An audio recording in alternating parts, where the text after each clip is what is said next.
जय हिंद दोस्तों, स्वागत है मेरे भाई आप सभी के आपके अपने परिवार में और बहुत ही स्पेशल वीडियो में। यहाँ पर मेरे भाई जैसे हमने कहा था कि आपका पेपर का डेट अब आ गया है यहाँ पर, तो हम रेलवे पीवाईक्यू सीरीज़ में जो बाकी बचे हुए टॉपिक्स आपके यहाँ पर वो ख़त्म करा देंगे और बहुत बढ़िया तरीके से आप बाकी चीज़ों को भी पढ़ लेंगे यहाँ पे। तो आइए चलिए मेरे भाई, उसी सिलसिला में हमारा जो अगला टॉपिक है वो है मेंसुरेशन 3D। ठीक है, लेकिन मेंसुरेशन 3D पढ़ने के पहले हम आपको दिखा दें यहाँ पर ये सारे टॉपिक ऐसे हैं जो हमने आपके करा दिए हैं। परसेंटेज हो गया, प्रॉफिट लॉस हो गया, डिस्काउंट हो गया, search indices, simplification, simple, compound, time work ratio, proportion हो गया। इस तरीके से ये सारा सारा टॉपिक जो है ये आपका ख़त्म हो रखा है और जो बाकी टॉपिक्स भी हैं मेरे भाई यहाँ पर धीरे धीरे हम उसे भी ख़त्म करा रहे हैं। ठीक है, जैसे मेंसुरेशन 2D हमने मेरे भाई पढ़ा दिया था, अब मेंसुरेशन 3D आपका चलेगा और 3D ख़त्म होने के बाद में फिर तो जो है हम अगले अध्याय पर बढ़ेंगे। तो मेंसुरेशन 3D का आज पहला क्लास है और ऐसा नहीं है यहाँ पर कि एक ही क्लास में ख़त्म होगा, इसके मल्टीपल क्लासेस होंगे। हाँ, क्लासेस की ड्यूरेशन थोड़ी छोटी होगी, 1 घंटे के जगह पे 40 मिनट 45 मिनट इस तरीके से करके, ताकि हम लोग इसको रेगुलर होकर के इसको ख़त्म कर पाएँ।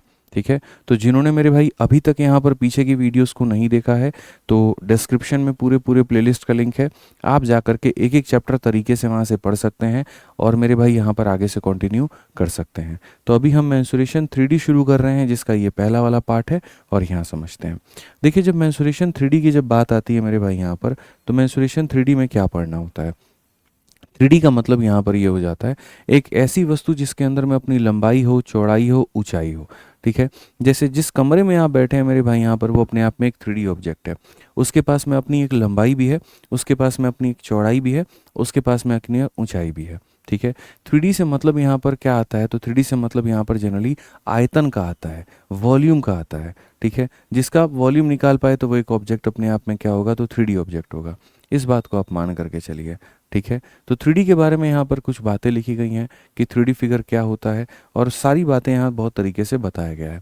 ठीक है, कि सामान्यतः किसी ठोस सतह का क्षेत्रफल दो, मतलब ये 3D के बारे में कि किसी भी कोई भी 3D ऑब्जेक्ट है तो उसके क्षेत्रफल जो होंगे वो दो तरह के होंगे। एक लैटरल सरफेस एरिया जिसको वक्र पृष्ठ क्षेत्रफल, एक टोटल सरफेस एरिया, बट हमारे लिए उतना भी जानना बहुत ज़रूरी नहीं है।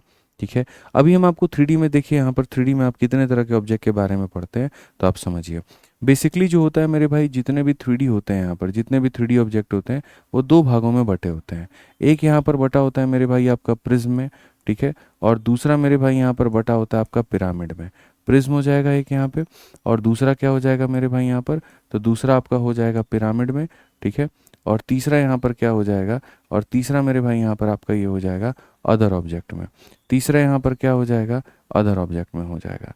ठीक है, ये 3 भागों में सारा का सारा मामला बटा हुआ रहता है। प्रिज्म की बात करें तो प्रिज्म उस फिगर को कहते हैं जहाँ का टॉप और जहाँ का जो बॉटम है मेरे भाई यहाँ पर बराबर हो। ठीक है, इस बात को समझिए। जैसे सिलेंडर एक प्रिज्म है, टॉप और बॉटम बराबर है, उसी तरीके से मेरे भाई यहाँ पर क्या है, तो फ्रस्टम भी है। फ्रस्टम को नहीं कह सकते, सेम सरफेस नहीं होता है। तो प्रिज्म में यहाँ पर कौन कौन सा आ जाएगा, तो जैसे मान लीजिए यहाँ पर ये सिलेंडर है, बेलन है, ये आपका एक प्रिज्म हो जाएगा कि जैसा ऊपर वाला सतह है वैसा नीचे वाला सतह। उसके बाद में ये जो आपका घन या घनाभ होते हैं, ये सारे के सारे प्रिज्म होते हैं। जैसा ऊपर वाला सतह मेरे भाई वैसा ही इनका नीचे वाला सतह। ठीक है, लेकिन पिरामिड क्या होता है, पिरामिड ऐसा होता है कि सतह चाहे जैसा भी हो, सारे के सारे जा करके एक जगह पे इकट्ठा हो जाएं, तो उसे हम पिरामिड कहते हैं। जैसे कि हमारा कोन हो गया। ठीक है, तो यहाँ पर ये क्या हो जाएगा, सारा पिरामिड का पार्ट हो जाएगा। तो प्रिज्म में मेरे भाई यहाँ पर किसके किसके बारे में पढ़ना होता है ज़रा समझो। तो प्रिज्म में यहाँ पर जो है सबसे पहले शुरुआत करते हैं मेरे भाई यहाँ पर हम क्यूब से। ठीक है, फिर उसके बाद यहाँ पर क्यूब के बाद में नेक्स्ट हमारा आ जाता है क्यूबॉइड आ जाता है। ठीक है, क्यूब को हिंदी में हम घन कहते हैं, इसे हम घनाभ कहते हैं। ठीक है, उसके बाद में नेक्स्ट हमारा आ जाता है मेरे भाई सिलेंडर आ जाता है, जो आपको मेरे भाई यहाँ पर पढ़ना होता है। ठीक है, ये भी अपने आप में क्या है, प्रिज्म है, यानी इसे हम क्या कहते हैं, तो बेलन कहते हैं। समझ रहे हैं मेरी बात को लेकर के। और हमारे सामने कौन सा ऑब्जेक्ट हो जाएगा, तो और यहाँ पर कोई ऑब्जेक्ट और नहीं है जो प्रिज्म है, होगा भी तो हम बाद में देख लेंगे। ठीक है, पिरामिड में हम किसे पढ़ते हैं मेरे भाई, तो पिरामिड में सबसे पहले कोन, यानी हम यहाँ पर शंकु के बारे में पढ़ते हैं। ठीक है, उसके बाद यहाँ पर जो बच जाता है जैसे कि गोला, यहाँ पर स्फेयर। अब ये स्फेयर जो है ना ये प्रिज्म है ना ये पिरामिड है, ये अदर ऑब्जेक्ट में है। तो यानी यहाँ पर जो गोला हो गया स्फेयर हो गया, और जो अर्धगोला हो गया हेमीस्फेयर हो गया, यहाँ पर आप इसे अदर जगह पर पढ़ते हैं। ठीक है। अब इसमें यहाँ पर मेरे भाई क्या है, तो इसमें यहाँ पर हमें जो है एक एक करके सबके बारे में पढ़ना है। पहले क्यूब, फिर क्यूबॉइड, फिर सिलेंडर, फिर कोन, फिर स्फेयर, फिर हेमिस्फेयर। एक एक करके हम सारी चीज़ों के बारे में जानेंगे, समझेंगे, और बाद में मेरे भाई सबके जो मिक्स क्वेश्चन होते हैं हम यहाँ पर वो लगाएंगे। बहुत तरीके से सबके मिक्स क्वेश्चंस लगाएंगे।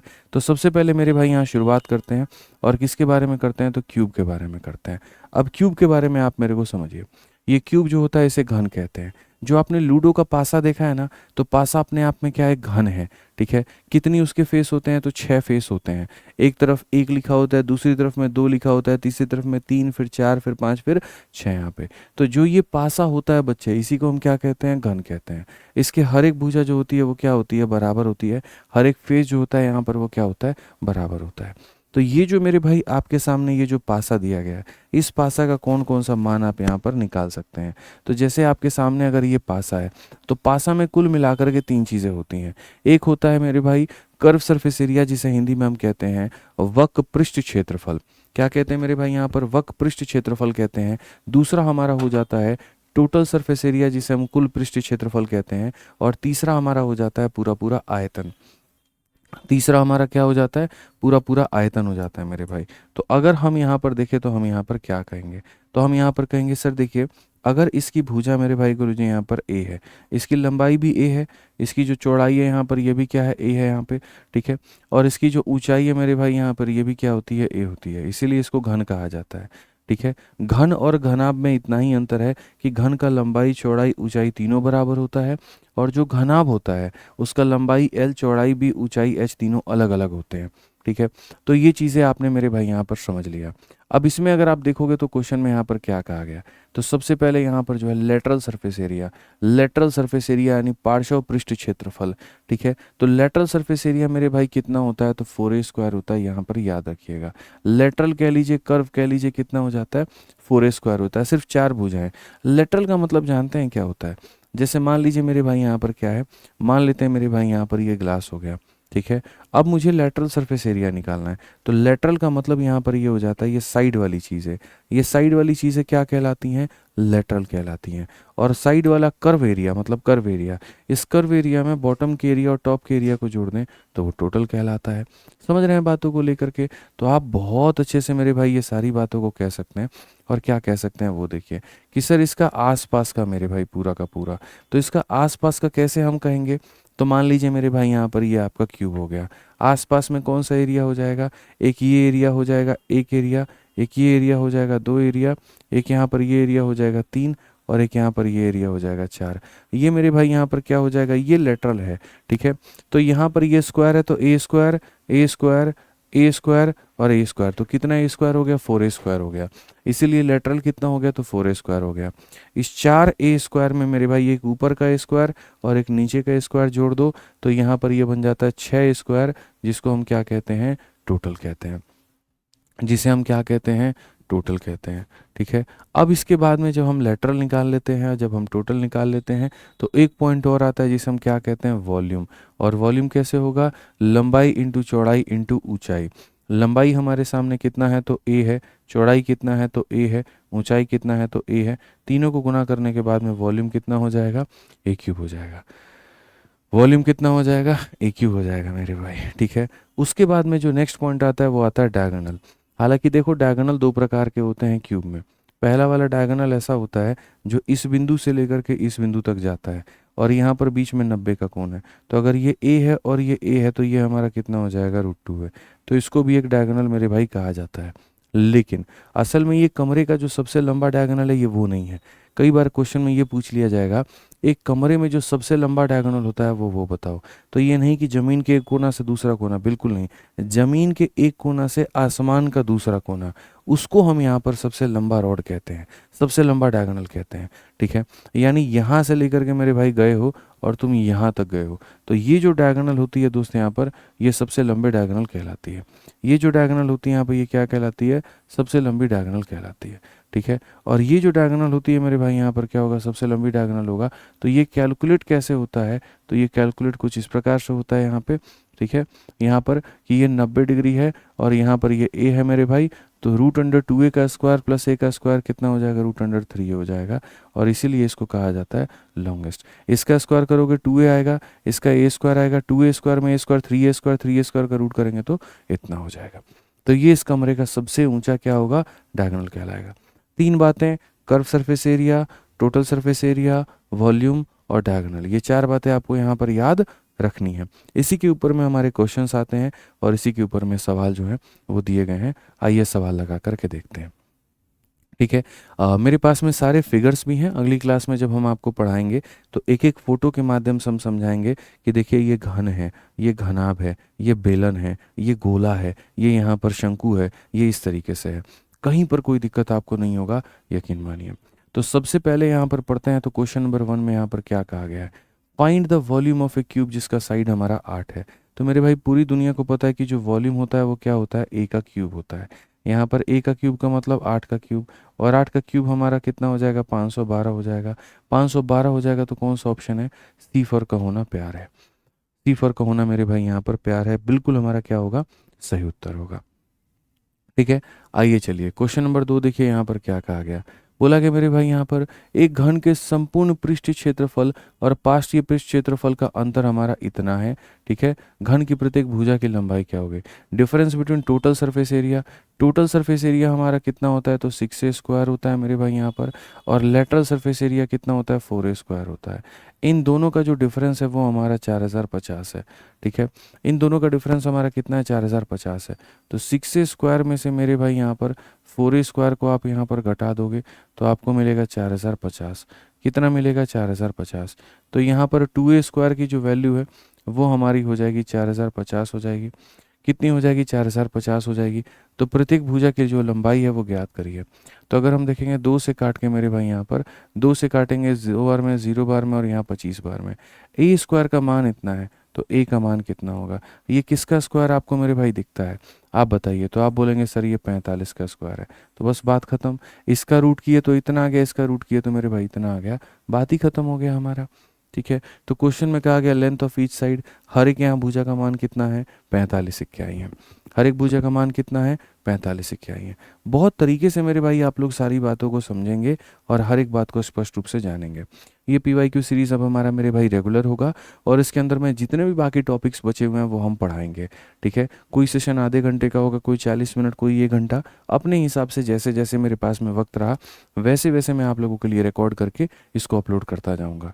ठीक है, आइए बढ़िए। यहाँ पे नेक्स्ट क्वेश्चन क्या कहा गया है, एक बंद घन के अंतरिक्ष विकर्ण की लंबाई का वर्ग हमारा इतना है, घन की कुल पृष्ठीय क्षेत्रफल क्या होगा, square of the length of A space diagonal.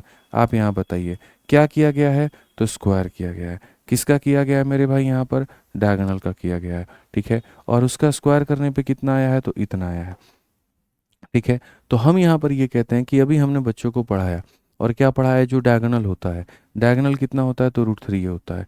ठीक है, अब ये √3 का मेरे भाई यहाँ पर स्क्वायर जो होगा ये हमारा किसके बराबर में होगा, तो यहाँ पर ये 2175 के बराबर में होगा। ठीक है, अगर हम यहाँ देखें तो क्या कहेंगे, √3 का स्क्वायर इतना और ये a स्क्वायर, ये बराबर हो जाएगा 2175 के। अगर ये बराबर हो जाएगा 3 से काटेंगे 7 बार में, 2 बार में और इतनी बार में, कोई संख्या का स्क्वायर हमारा 725 के करीब में है। ठीक है, अब क्वेश्चन में हमसे यहाँ पर क्या कहा गया, जरा पढ़िए। क्वेश्चन में कहा गया what is the total surface area, कुल पृष्ठीय क्षेत्रफल कितना होगा।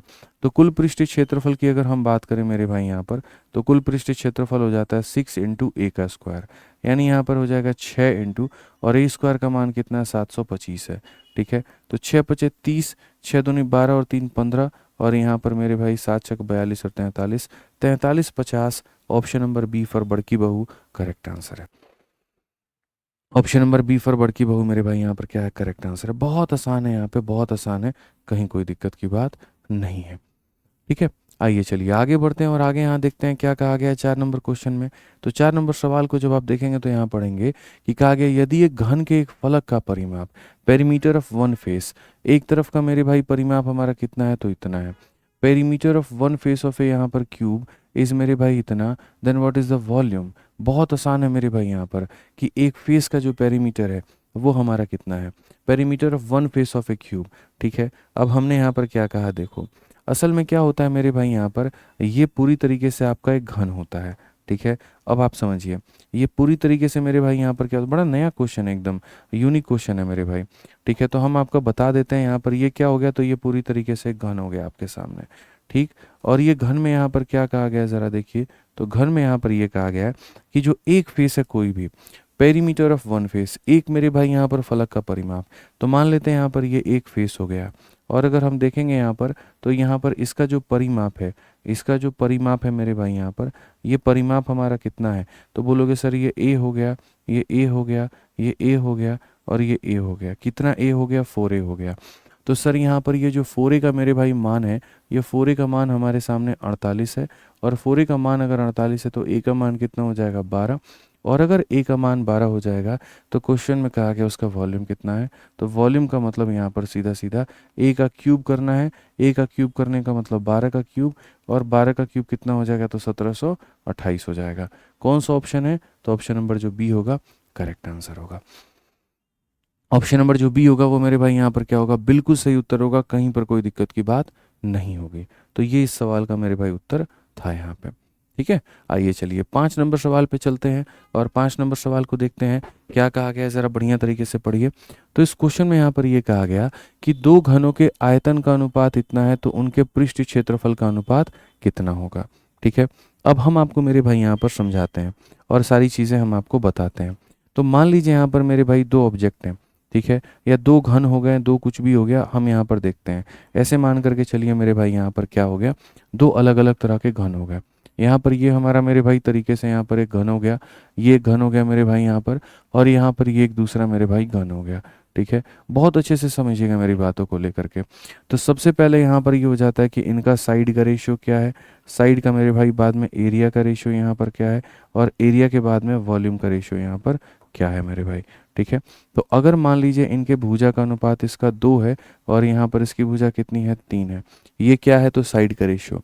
अगर हम साइड का स्क्वायर कर देते हैं तो 2 का स्क्वायर हो जाएगा 4, और 3 का स्क्वायर हो जाएगा 9, तो एरिया का रेशियो कितना हो जाएगा, 4 और 9। और अगर हम वॉल्यूम की बात करते हैं तो यहाँ पर 2 का क्यूब करेंगे तो 8 होगा, और यहाँ 3 का क्यूब करेंगे तो 27 होगा। तो बहुत तरीके से हमने इस बात को समझा यहाँ पर।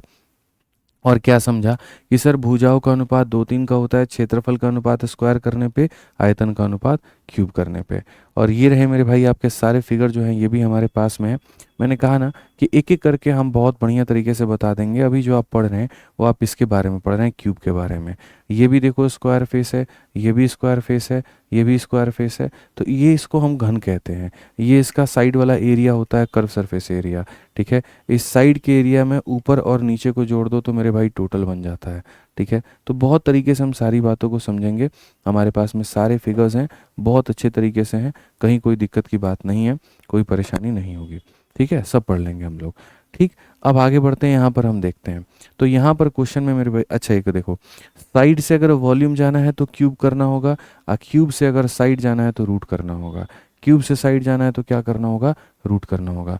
ये मेरे भाई साइड जो होता है ये 1 डायमेंशनल होता है मेरे भाई यहाँ पर। ठीक है, एरिया जो होता है वो 2 डायमेंशनल होता है, और वॉल्यूम जो होता है वो 3 डायमेंशनल होता है।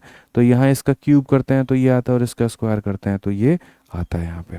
ठीक है, तो अगर हम इस क्वेश्चन को देखें जो कि हाल फिलहाल 2025 के मार्च में पूछा गया, तो क्वेश्चन में यहाँ पर क्या कहा गया, दो घनों के आयतन का अनुपात। अगर हम इनका वॉल्यूम का रेशियो देखेंगे तो वॉल्यूम का रेशियो मेरे भाई यहाँ पर कितना है, 27 अनुपात मेरे भाई 64 है। तो अगर ये वॉल्यूम है तो साइड हमारा कितना होगा, इसका रूट करो, इसका रूट करोगे तो ये 3 हो जाएगा, और इसका क्यूब रूट करो तो 4 हो जाएगा। इसका क्यूब रूट करो इतना, इसका क्यूब रूट करो इतना। तो मेरे भाई आप 3D से 1D पर आ गए, आप यहाँ पर आयतन से भुजा के ऊपर में आ गए। अब भुजा का अनुपात अगर 3 और 4 का है तो यहाँ पर क्या हो जाएगा, क्षेत्रफल का अनुपात कितना होगा, एरिया का अनुपात कितना होगा। अच्छा, इसमें कोई टेंशन मत लेना कि सर टोटल सरफेस एरिया दिया गया है, उससे कोई मतलब नहीं होता है। नोट बना करके कॉपी में ये भी लिख सकते हो कि जो रेशियो टोटल सरफेस एरिया का होता है वही रेशियो लेटरल सरफेस एरिया का भी होता है। जो रेशियो टोटल सरफेस एरिया का होता है वही रेशियो लेटरल सरफेस एरिया का भी होता है। ठीक है, तो यहाँ पर अगर हम देखें तो हम यहाँ पर ये कह सकते हैं कि सर ये हमारे सामने भुजा का अनुपात है। चाहे बात आप लेटरल सरफेस एरिया की कर लीजिए, यानी वक्र पृष्ठीय क्षेत्रफल की, या बात कर लीजिए कुल पृष्ठीय क्षेत्रफल की, भुजा से क्षेत्रफल में आने के लिए स्क्वायर करना है। 3 का स्क्वायर 9 है, 4 का स्क्वायर 16 है। 9:16 ऑप्शन नंबर ए जो है करेक्ट आंसर है। 9:16 ऑप्शन नंबर ए जो है वो करेक्ट आंसर है। ठीक है, इस तरीके से इस बातों को हम यहाँ पर समझ सकते हैं। ठीक है, तो ये जो मेरे भाई क्यूब है, जो घन है, ये उसके आधार पे कुछ सवाल थे। ठीक है, अब ऐसे ही थोड़ा आगे बढ़ते हैं और कुछ घनाभ के बारे में भी कुछ पढ़ते हैं, और फिर बाद में इनके मिक्स क्वेश्चन लगाएंगे जो कि थोड़े बढ़िया लेवल वाले होंगे। ठीक है, तो अभी जो हम आपको पढ़ा रहे थे वो क्या पढ़ा रहे थे, वो हम आपको घन के बारे में पढ़ा रहे थे। आप देख सकते हैं इसकी जो भुजा है वो स्क्वायर के आधार पर है। ठीक है, अब जो हम आपको पढ़ाएंगे वो घनाभ के बारे में पढ़ाएंगे। घनाभ मेरे भाई क्या होता है, ये रेक्टेंगल यानी आयत से मिलकर के बना है। आप ऐसे मान लीजिए यहाँ पर 4 आयतों को मिलकर के चिपका दीजिए, एक इधर, एक मेरे पीछे, एक ऊपर में और एक नीचे में। जब ऐसे 4 आयत मिलकर के चिपक जाते हैं ना, तो वो अपने आप में क्या बन जाता है, यहाँ पर क्यूबॉइड यानी घना बन जाता है। इसका ये वाला फेस थोड़ा सा स्क्वायर की तरह दिखेगा, ये वाला फेस स्क्वायर की तरह दिखेगा, और बाकी सारे के सारे ऐसे रेक्टेंगल की तरह। तो इसको हम लोग क्या कहते हैं, सीधा खड़ा कर देंगे तो अब ये मेरे भाई यहाँ पर एक घनाभ हो जाएगा। ला करके वो पिलर जो है वो गाड़ दो, तो यहाँ पर ये घनाभ होगा। अब जब ये घनाभ होगा तो यहाँ पर चीज़ें क्या होंगी, तो आपको पता है सर, ये वाला भाग लंबाई क्योंकि आयत से बना है, और ये वाला चौड़ाई, और ये क्या होगा, ऊंचाई होगा। ठीक है, तो जैसे हमने पीछे वाले में पढ़ा था, एक हमारे पास में वक्र पृष्ठ क्षेत्रफल, एक हमारे पास में कुल पृष्ठ क्षेत्रफल, और एक हमने पढ़ा था आयतन, वैसे ही हमें इसके अंदर में भी पढ़ना है। ठीक है, तो यहाँ पर थोड़ी सी बातें हमें समझनी है। सबसे पहले इसका जो वक्र पृष्ठ क्षेत्रफल है उसे हम लोग कहते हैं LSA या CSA, और ये बराबर होता है जिसे हम एरिया फोर वॉल भी कहते हैं।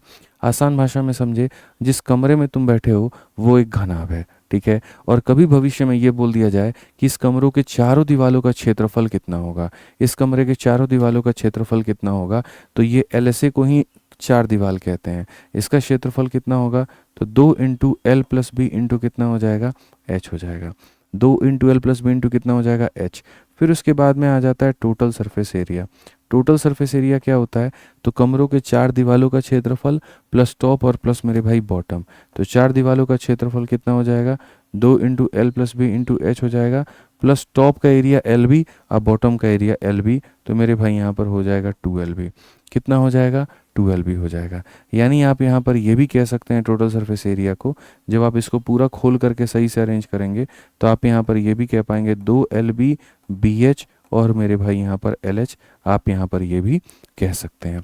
तो लेटरल सरफेस एरिया इतना होता है, टोटल सरफेस एरिया मेरे भाई यहाँ पर इतना होता है। ठीक है, फिर उसके बाद में हम वॉल्यूम पढ़ते हैं। वॉल्यूम क्या होता है, तो लंबाई इंटू चौड़ाई और इंटू ऊंचाई, हम इसे क्या कहते हैं, तो वॉल्यूम कहते हैं। इसे मेरे भाई यहाँ पर क्या कहते हैं, तो वॉल्यूम कहते हैं। उसके बाद में नेक्स्ट हमारा क्या होता है, नेक्स्ट हमारा डायगोनल होता है। डायगोनल हमारा क्या है और कैसे है ज़रा समझो। तो डायगोनल की अगर हम बात करें तो बस यहाँ पर ये जान लो, सबसे लंबा जो डायगोनल है उसको निकालने के लिए L का स्क्वायर करो, B का स्क्वायर करो, H का स्क्वायर करो, और तीनों को जोड़ करके क्या कर दो, रूट लगा दो। ठीक है, इसीलिए नोट में लिखा भी है length of the longest rod that can be kept in the room. एक कमरे के अंदर में सबसे बड़ा रॉड जो रखा जा सके, उसकी लंबाई कितनी है, तो हमारी इतनी है। तो ये हमारा क्या हो गया, तो कर्व एरिया हो गया, लेटरल एरिया हो गया, ये हमारा टोटल हो गया, ये हमारा आयतन हो गया, ये हमारा डायगोनल हो गया। अब इसी के आधार पर हमारे कुछ क्वेश्चंस हैं जो हमें लगाने हैं, जो हमें समझने हैं, और एक बार बेसिक आपका कंप्लीट हो जाता है, अच्छे से जड़ें मजबूत हो जाती हैं, तो हम लोग इसके ऊपर में अच्छे अच्छे क्वेश्चंस भी करेंगे। ठीक है, आ जाइए। कहा गया घनाभ में कितनी सरल रेखाएं होती हैं, how many straight line are there in a cuboid. तो चलिए मेरे भाई यहाँ देखते हैं कितनी सरल रेखाएं होती हैं। यहाँ पर ये जब आप बनाते हो, आसान भाषा में इन्होंने पता है क्या पूछा है कि कितने मेरे भाई यहाँ पर स्ट्रेट लाइन का मतलब एजेस कितने हो गए। तो यहाँ पर आपको दिख रहा होगा 4, 5, 6, 7, 8, 9, तो 9 कर देंगे, ऐसा बिल्कुल भी नहीं है। कुल मिला करके देखो क्या होता है, स्ट्रेट लाइन का मतलब यहाँ पर क्या हो जाएगा, देखो ये अपने आप में एक स्ट्रेट लाइन है, ये एक स्ट्रेट लाइन है, ये एक स्ट्रेट लाइन है, ये एक स्ट्रेट लाइन है। तो इस फेस पे कितना हो गया, 4। अगर 4 इधर हो गया तो इधर कितना हो जाएगा, 4। 4 और 4 कितना हो गया, 8। अब ये देखो 9। ठीक है, फिर यहाँ पर ये देखो 10, फिर यहाँ पर ये देखो 11, और ये देखो 12। आसान भाषा में 4 इधर 4 इधर 8 हो गए, और 1 2 3 4, ठीक है, ये 12 हो गए। ठीक है, आप इसको फोटो के माध्यम से भी समझ सकते हो। अगर मैं इस फोटो में यहाँ पर ये वाली लाइन ऐसे तरीके से खींच करके पूरा दिखा दूँ, अब आप यहाँ पर कहोगे सर 12 कैसे हैं दिखाओ, तो यहाँ पर ये हो जाएगा 1, ठीक है, ये हो जाएगा स्ट्रेट लाइन 2, ये एक स्ट्रेट लाइन 3 और ये एक स्ट्रेट लाइन 4। ऊपर वाले खोपड़ी में कितना है तो 4 है। अब नीचे वाले पार्ट में देखो, यहाँ पर 1, यहाँ पर 2, यहाँ पर 3 और यहाँ पर 4। 4 और 4 कितने हो गए, 8 हो गए। 8 के बाद यहाँ पर ये कितना हो गया, 9, ये हो गया 10, ये हो गया 11 और ये हो गया 12। तो कुल मिलाकर के कितनी सीधी रेखाएं हैं तो 12 है। कितनी सीधी रेखाएं हैं मेरे भाई यहाँ पर तो 12 है। ध्यान रखिए इस बात का। आ जाइए, चलिए 7 नंबर सवाल पढ़ते हैं। और 7 नंबर सवाल को हम लोग यहाँ देखते हैं क्या कहा गया है, ज़रा जानिए बहुत अच्छे से। क्वेश्चन में यहाँ पर ये कहा गया है कि एक घनाभ का कुल पृष्ठ क्षेत्रफल ज्ञात करिए जिसकी लंबाई इतनी मीटर है, चौड़ाई इतनी मीटर है और ऊंचाई इतनी मीटर है। टोटल सरफेस एरिया पता करना है। तो हमने यहाँ पर ये कहा है कि सर समझो, टोटल सरफेस एरिया हमारा क्या होता है, वो हमारा हो जाएगा 2 इंटू LB प्लस हमारा हो जाएगा BH और प्लस हमारा हो जाएगा LH। तो अगर हम यहाँ देखें तो हम क्या कहेंगे, LB कहेंगे। LB का मतलब यहाँ पर क्या होगा, तो इसको इसके साथ में मल्टीप्लाई करो। तो यहाँ पर 4.2 को 30 के साथ, यहाँ पर इसको 30 के साथ करेंगे, दशमलव से 0 खत्म। 3 इंटू 2 6 और 4 इंटू 3 12, यहाँ पर ये हो जाएगा LB। BH का अगर हम देखते हैं तो मेरे भाई यहाँ पर ये देखिए सारा मेरे भाई खतरनाक मामला चल रहा है। थोड़ा सा रोकिए अपने आप को। खतरनाक मामला कैसे चल रहा है, एक मेरे भाई यहाँ पर मीटर में है, आप पढ़ो यहाँ पे, ये देखो यहाँ पे, ये भाई साहब मीटर में है, ये आपके डेसीमीटर में है और ये आपके सेंटीमीटर में है। ठीक है, तो ये तो मामला बहुत ख़राब हो जाएगा। और इन्होंने पूछा कितना है, तो इन्होंने डेसीमीटर में पूछा गया है। तो मेरे भाई यहाँ पर अगर डेसीमीटर में पूछा है तो हमें सभी को डेसीमीटर में कन्वर्ट करना होगा और तब जा कर के हमें अपना उत्तर देखना होगा। ठीक है, तो अगर हम यहाँ पर बात करें मेरे भाई लंबाई, चौड़ाई और ऊंचाई को लेकर के कि ये लंबाई है, ये चौड़ाई है और ये ऊंचाई है, तो फिलहाल के लिए लंबाई हमारे पास में 4.2 मेरे भाई मीटर में है। चौड़ाई की अगर हम बात करें तो वो हमारा ऑलरेडी 30 डेसीमीटर में है, तो इसको बदलने की ज़रूरत नहीं है। और ये हमारे सामने सेंटीमीटर में है। ठीक है, तो पहले आता है मिली, फिर सेंटी, फिर डेसीमीटर। मिली, सेंटी, डेसीमीटर। ठीक है, तो यहाँ पर जैसे मान लो कि ये 30 डेसीमीटर है तो इसको 30 डेसीमीटर में रहने दो। ठीक है, अब उसके बाद में यहाँ पर क्या है, ये मेरे भाई छोटी चीज़ है, सेंटीमीटर से मिली, सेंटी, डेसीमीटर। सेंटीमीटर से बड़ा होता है डेसीमीटर, तो छोटी चीज़ से बड़े में जाने के लिए भाग करते हैं। तो यहाँ पर ये छोटा है, बड़ा बनाना है, इसको भाग करो। किससे भाग करो, 10 से भाग करो। ठीक है मेरे भाई, यहाँ पर क्या होता है पता है, ये तुम्हारा मिलीमीटर होता है, सेंटीमीटर होता है, डेसीमीटर होता है, मिली, सेंटी, डेसी और ये मेरे भाई मीटर होता है। आप समझना मेरे भाई। ठीक है, तो आप यहाँ पर छोटी चीज़ से बड़े में जा रहे हो, आगे बढ़ रहे हो, तो जब आप आगे बढ़ते हो तो भाग करते हो। ठीक है, तो आप मेरे भाई सेंटीमीटर से डेसीमीटर में जाओगे तो इसमें 10 से भाग करोगे, 10 से भाग करोगे तो यहाँ पर इतना हो जाएगा। तो आपको सेंटी से डेसी में जाना है तो आपको 10 से भाग करना पड़ेगा। ठीक है, और यहाँ पर अगर आपको मीटर से आना है, रिवर्स गियर में आना है, तो रिवर्स में आना है तो मल्टीप्लाई करना होगा। रिवर्स में आना है तो आपको क्या करना होगा, मल्टीप्लाई करना होगा। ठीक है, तो यहाँ पर ये मीटर है, आपको रिवर्स में आना पड़ेगा, छोटा बनना है, मल्टीप्लाई करो 10 से। इसको 10 से मल्टीप्लाई करोगे तो हो जाएगा इतने के करीब में। तो ये समझने की आवश्यकता है कि छोटे को बड़ा बनाना है भाग करो, बड़े को छोटा बनाना है मल्टीप्लाई करो। ठीक है, तो यहाँ पर क्या हो जाएगा, LB। LB का मतलब 42 इंटू 3, तो ये हमारा कितना हो जाएगा मेरे भाई, यहाँ पर 1260 हो जाएगा मेरे भाई। फिर उसके बाद में BH मेरे भाई, B और H यहाँ पर 540 हो जाएगा भाई यहाँ पर। और LH की बात करते हैं तो यहाँ पर ये हो जाएगा 18 दूना 36 और यहाँ पर 3, 18 चौके 72, 3 हमारे सामने 75। अब अगर हम यहाँ देखें तो हम यहाँ पर क्या कहेंगे, बोलेंगे 12 और 5 17, 18, 18 7 25, 2556, 2500 क्या हो जाएगा, 56 हो जाएगा। 2 छक 12, 5 10 1 11। ठीक है, 5 10 1 11 और यहाँ पर इतना 5 1 1 2। Option number D for Devsena correct answer है। ऑप्शन नंबर डी फॉर क्या हो जाएगा, देवसेना, बिल्कुल हमारा सही उत्तर होगा। ठीक है, समझ गए इस बात को लेकर के, यहाँ पे कोई दिक्कत की बात है। तो ये हमारा क्या था, आयतन का कुल पृष्ठीय क्षेत्रफल था। आइए चलिए अगला सवाल मेरे भाई यहाँ देखते हैं क्या कहा गया है। क्वेश्चन में कहा गया है यदि एक कमरे की लंबाई, चौड़ाई और ऊंचाई क्रमशः इतना इतना इतना है तो कमरे के 4 दीवालों का क्षेत्रफल क्या होगा। तो कमरों के 4 दीवालों का अगर आपको क्षेत्रफल निकालना है तो आप यहाँ पर कहेंगे sir 2 into L plus B into कितना हो जाएगा, H हो जाएगा। ये 4 दीवालों का क्षेत्रफल है। तो 4 दीवालों का क्षेत्रफल है तो लंबाई हमारे सामने कितना है तो 30 है, चौड़ाई हमारे सामने कितना है तो 20 है और ऊंचाई हमारे सामने कितना है तो 40 है। अगर हम यहाँ देखें तो 2 इंटू हमारे सामने 50 होगा और इंटू हमारे सामने 40 होगा। अगर देखिए 50 का डबल 100, 100 को 4 से गुना करेंगे तो मेरे भाई इतना 4000। कौन सा ऑप्शन है? तो option number B for Baahubali correct answer है। Option number B for Baahubali क्या है मेरे भाई? यहाँ पर करेक्ट आंसर है। क्लियर है ये बात? यहाँ कोई दिक्कत की बात है? बताइए। चलिए आ जाइए, अगला सवाल पढ़ा जाए। 9 नंबर क्वेश्चन देखिए क्या कहा गया। एक घनाकार कमरे की आंतरिक माप 12 है, 8 है और 4 है। कमरे के छत के साथ साथ चारों दीवारों की सफेदी करने की कुल लागत ज्ञात करिए यदि सफेदी की लागत 5 रुपये प्रति वर्ग मीटर है। मैंने पहले भी आपको बताया है कि जब भी बात खर्चे की आती है तो खर्चा निकालने के लिए क्या करते हैं? एरिया को रेट से गुना करते हैं।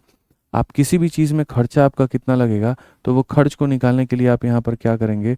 तो आप वहाँ के एरिया को मेरे भाई अपने रेट से गुना कर देंगे कि ये एरिया और ये आपका क्या है? रेट है। अब गुना करो, ठीक है। तो internal dimension of a cubical room are इतना, इतना और इतना। ये उस कमरे की क्या है? तो डायमेंशंस है, ठीक है। समझ रहे हैं मेरी बात को लेकर के यहाँ पे? एंड इट्स हाइट यहाँ पर ये क्या है? तो ये मेरे भाई ये लंबाई है, ये चौड़ाई है और ये क्या हो जाएगी? ऊंचाई हो जाएगी, ठीक है। Find the total cost of white washing the ceiling as well. यहाँ पर as well as the 4 wall of the room, यानी 4 दीवारें भी करनी है, सीलिंग भी करना है। तो मेरे भाई यहाँ पर जो एरिया की बात आती है, एरिया पता है क्या है? 4 दीवारों का एरिया हो जाएगा 2 into L plus B into मेरे भाई यहाँ पर एच। ये 4 दीवारों का एरिया हो जाएगा और सीलिंग का एरिया हो जाएगा एल बी। ये पूरा पूरा हो जाएगा एरिया यहाँ पे, ये पूरा पूरा एरिया। और एरिया को किससे गुना करना है? रेट से। और रेट हमारा क्या है? तो 5 पर स्क्वायर मीटर है मेरे भाई, ठीक है। अब आप यहाँ पर देखेंगे तो बोलेंगे सर ये देखो 2 इंटू एल प्लस बी। तो एल प्लस बी 12 8 कितना हो जाता है? तो 20 हो जाता है। इंटू हमारे सामने हाइट कितना है? तो 4 है और प्लस एल बी है तो 12 8 कितना है? तो 96 है। इंटू हमारे सामने कितना हो जाएगा? 5 हो जाएगा। अगर हम देखें यहाँ पर 4 इंटू 2 8 इंटू 2 16 160। 160 में अगर जोड़ेंगे 16 9 25 256। 256 को मेरे भाई 5 से गुना करो। 5 6 30 25 3 28 और यहाँ पर जो है यहाँ पर कुल मिलाकर के 1280 हो जाएगा। तो ये हमारा कितना होगा? तो 5 6 30 50 25 3 28, ठीक है। और 2 बिल्कुल मेरे भाई यहाँ पर option number D for Devsena है, ठीक है। तो बहुत तरीके से मेरे भाई यहाँ पर याद किया जा सकता है, कोई दिक्कत की बात नहीं है, कोई परेशानी की बात नहीं है, ठीक है। आ जाइए, चलिए अगला सवाल देखिए। 10 नंबर क्वेश्चन यहाँ पर क्या कहा गया, ज़रा पढ़िए।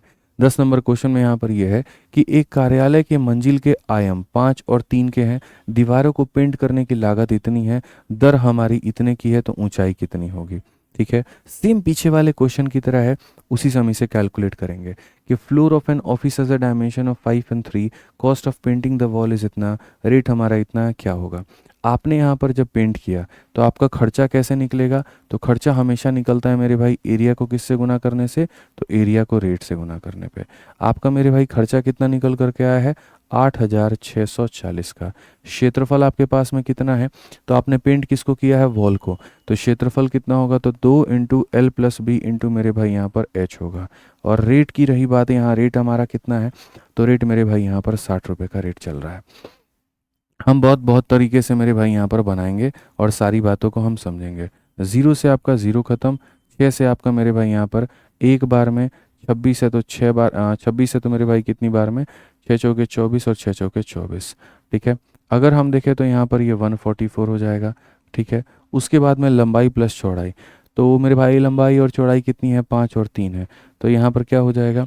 तो लंबाई और चौड़ाई, ठीक है, ये 5 और 3 है यानी कितना है? 8 है। और ऊंचाई के बारे में किसी को नहीं पता। 8 इंटू 2 16, 16 से मेरे भाई 9 बार में जाएगा। हाइट बराबर 9, तो हाइट बराबर 9 आ गया और हाइट बराबर 9 आ गया, तो कौन सा ऑप्शन है? फिर से मेरे भाई देवसेना है, करेक्ट आंसर है।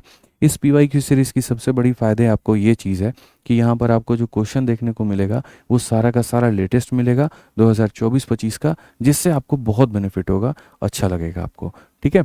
आइए चलिए नेक्स्ट क्वेश्चन हम देखते हैं। 12 नंबर क्वेश्चन मेरे भाई यहाँ पर, 11 नंबर क्वेश्चन यहाँ पर क्या कहा है? कहा गया यहाँ पर कि यदि किसी घनाभ की लंबाई और if the length and height of a cuboid are इतना और इतना और वॉल्यूम इतना है, तो चौड़ाई कितना होगा? एकदम सरल सवाल है। लंबाई आपके सामने 18 है, चौड़ाई आपके सामने 12 है, ऊंचाई का आपको अता पता नहीं है। तीनों को गुना करते हैं तो जा करके आपका वॉल्यूम निकल करके चला आता है। आप सीधा सीधा मेरे भाई भाग करो, 18 से आप काटोगे तो 18 से एक बार में, उसके बाद में यहाँ 12 122 हो जाएगा, ठीक है। 18 का मेरे भाई यहाँ पर कितना हो जाएगा? 6 बार में हमारा 108 हो जाएगा और 108 हो जाएगा तो 16 164 हो जाएगा। आठ अढ़ाई 64 के 4, 8 8 से 14। मेरे भाई एक बार यहाँ पे रुको पहले। ठीक है, 18 से अगर काटेंगे तो एक बार में 18 हो गया मेरे भाई 122। मेरे भाई यहाँ पर 8 7 56, 6 5 7 एकम 7 5 12, 126 हो जाएगा। तो ये हमारे सामने कुल मिलाकर के मेरे भाई 14 आ जाएगा, 144। तो 18 से मेरे भाई 6 बार में आप कर लीजिए और 18 से आप 8 बार में कर लीजिए। ठीक है, यहाँ पर एक बार काट लीजिएगा। 12 से अगर हम काटते हैं तो 12 से हमारा एक बार में और 12 से 4 बार में। हाइट की वैल्यू 14 है। कौन सा ऑप्शन है? तो option number D for Devsena correct answer है। ऑप्शन नंबर डी फॉर क्या है? देवसेना मेरे भाई बिल्कुल हमारा सही उत्तर है, कहीं कोई दिक्कत की बात नहीं है। पहले 12 से काट के फिर 18 से काट लो, मतलब ही नहीं बनता है। तो ये हो गया। तो इस तरीके से आज के सेशन में हमने आपको मेरे भाई कराया बहुत बढ़िया से। और क्या कराया पता है ना मेरे भाई? यहाँ पर पहले घन के क्वेश्चन, फिर घनाभ के क्वेश्चन। पहले हमने घन के कंसेप्ट को सीखा, फिर उसके सवाल, फिर हमने घनाभ को पढ़ा, फिर हमने उसके सवाल। और ऐसे ही छोटे छोटे मिनी मिनी सेशंस के माध्यम से अब हम आपका बढ़िया तरीके से पूरा करा देंगे। आप निश्चिंत रहिए, आपके सारे टॉपिक्स कंप्लीट होंगे, सब बहुत बढ़िया तरीके से होगा और इसी चैनल से होगा, ये मेरा है। ठीक है, आ जाइए। और बाकी जो हमने पढ़ाया है उसका मेरे भाई अब आपको नोट्स वो मेन टेलीग्राम पर नहीं मिलेगा। अब आपको उसका नोट जो है आप लोगों के लिए एक स्पेशल टेलीग्राम बना दिया है आदित्य रंजन सर कंसेप्ट्स के नाम से।